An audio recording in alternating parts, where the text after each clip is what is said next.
یہ خواب ہے کہ میں دیکھ رہا ہوں کہ میں مر گیا ہوں اور میں اپنی موت دیکھ رہا ہوں، اور یہ بھی دیکھ رہا ہوں کہ میرے ارد گرد لوگ رو رہے ہیں، ان کے رونے کی آواز بھی آ رہی ہے۔ اب میں دیکھ رہا ہوں کہ مجھے غسل دیا جا رہا ہے، سارا کچھ کفن پہنا ہے، اب میں سن رہا ہوں آواز جنازے کی۔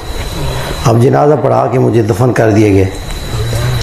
اب وہ ایک زمانہ گزر گیا ہے، تو جب قبروں سے نکلنے کا موقع آیا، وَإِذَا نُفِخَ فِي الصُّورِ فَإِذَا هُم مِّنَ الْأَجْدَاثِ إِلَىٰ رَبِّهِمْ يَنْسِلُونَ، تو میں یہ دیکھتا ہوں کہ لوگ دوڑے جا رہے ہیں، میرے پہ ایک گھبراہٹ آ رہی ہے بڑی سخت۔ اب میں جا رہا ہوں جناب، پلسرات سے لوگ گزر رہے ہیں، بڑے دوڑے دوڑے جا رہے ہیں، کچھ ایسا جا رہے ہیں۔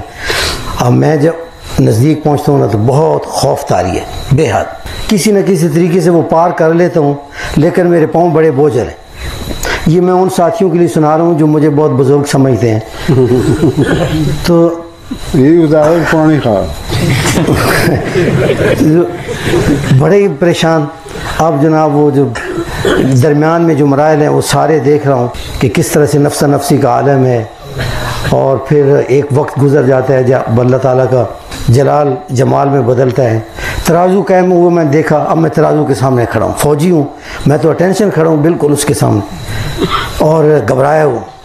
میں دیکھتا ہوں کہ جو نیکیوں والا پلڑا ہے وہ بالکل خالی ہے، اس کے اندر کوئی نیکی نہیں ہے، اور جو بدیوں والا پلڑا ہے وہ ایک سیاہ رنگ کا پتھر ہے، بڑا بھاری ہے، اس کے اندر پڑا۔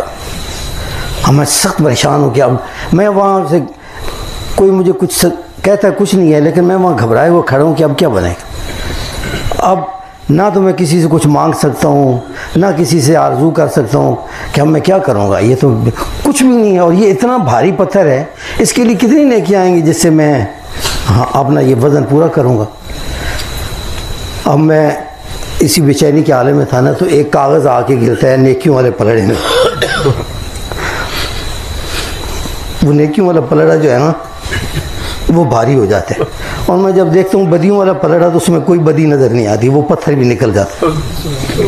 اور میں بڑا لیکن خوش تو ہوں، لیکن مجھے پریشانی ابھی بھی ہے، میں حیرت میں کھڑا ہوں۔ اب وہ وہاں سے جب میں وہ ان سے پوچھتا ہوں نا، بڑی للاجت کا، میں نے کہا جی یہ کیا چیز ہے جو یہ کاغذ ہے؟ تو وہ کہتے ہیں آپ چلیں۔ میں نے بڑا اصرار کیا، انہوں نے کاغذ کھولا تو اس پہ لکھا ہوا تھا اللہ۔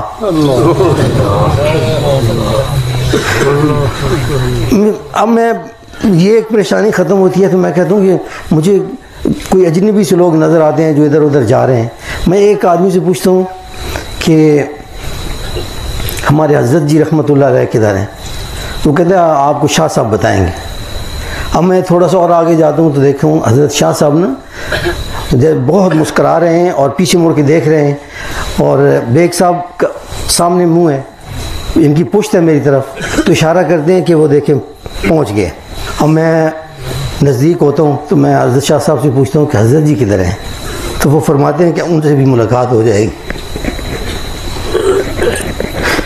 اب عجیب پریشانی کا عالم ہے، حضرت بھی چلے جاتے ہیں، بیگ صاحب بھی اور حضرت شاہ صاحب بھی اور باقی دنیا بھی، اب میں پھر اکیلا رہ جاتا ہوں۔ بڑی میں کہتا ہوں یا اللہ میں اب کیا کروں؟ سب جناب اپنے اپنے منزل کو پہنچ گئے ہیں، اب مجھ سے پوچھتے ہیں کہ آپ نے کدھر جانا ہے؟ میں نے کہا میں نے اپنے شیخ کے پاس جانا ہے۔